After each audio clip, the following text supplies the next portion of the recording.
Welcome back to the channel everyone, this is VLP and today I have the Xiaomi Mi 10T Pro 5G.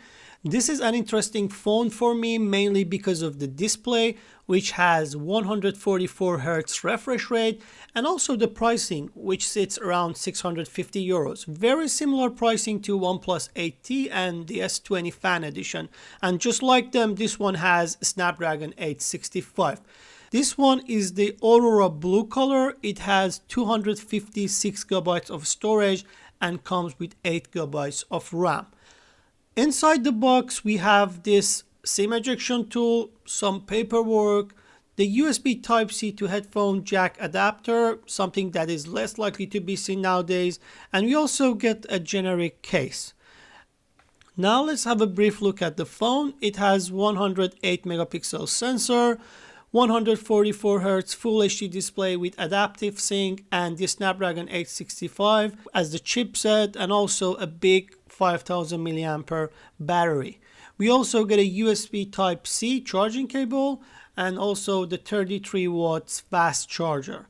I will be doing the charging speed test, camera comparison, as well as the speed test for this phone with the Oneplus 8T in coming days. So if you're not already a subscriber, subscribe and turn the notifications on so you don't miss those videos.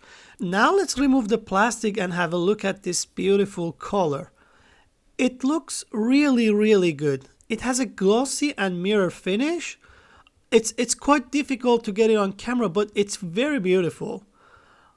I really like this color and how it looks and reflects the light, but it's definitely a fingerprint magnet, so it's just beautiful when it's clean and there's no fingerprint on it. The camera bump is big, but not as big as, for example, the Note or S20 Ultra, but definitely bigger than S20 Fan Edition or the Oneplus 8T. The phone build quality is good, but it is big and heavy. It doesn't feel quite like a flagship. There's something about the shape of the phone which makes it not very actually easy to hold.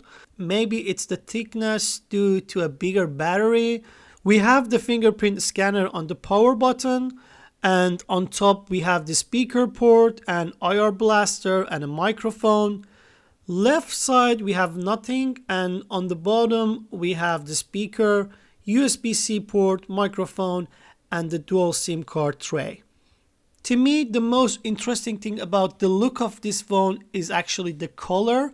I'm not a big fan of the mirror-like finishes and I probably won't use it as my main phone, but it's just beautiful to watch when there is no fingerprint on it. Now let's go and turn this phone on. So here we have it.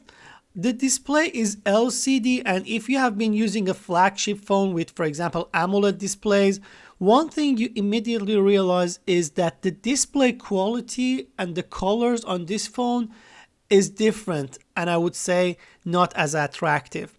The black edges around the display are also quite noticeable, so it doesn't look as beautiful as, for example, the Oneplus 8T, I would say. I have been using this phone for a while and I couldn't tell the difference between 144Hz and the 120Hz, for example, we have on the Oneplus 8T. I preferred if it was just 120Hz or even 90, but it was AMOLED. Let me grab the Oneplus 8T and show you the difference between the two. You can easily see how the display quality is quite different. Especially if you consider the view angle, the gap becomes even wider. But the build quality is good on both. To me, Oneplus 8T is just more enjoyable to hold and work with. Maybe if your only purpose is gaming experience, the 10T Pro is your dream phone and can bring something new to the table. But for most of the users, I think there are better options out there. Let me know what you think. Would you pick the 10T Pro over the Oneplus 8T, or will you go with the 8T? But that's it for now. Don't forget to subscribe to see the upcoming comparisons between these two. And anyhow, I hope you enjoyed this video. Thanks for watching, and until the next one.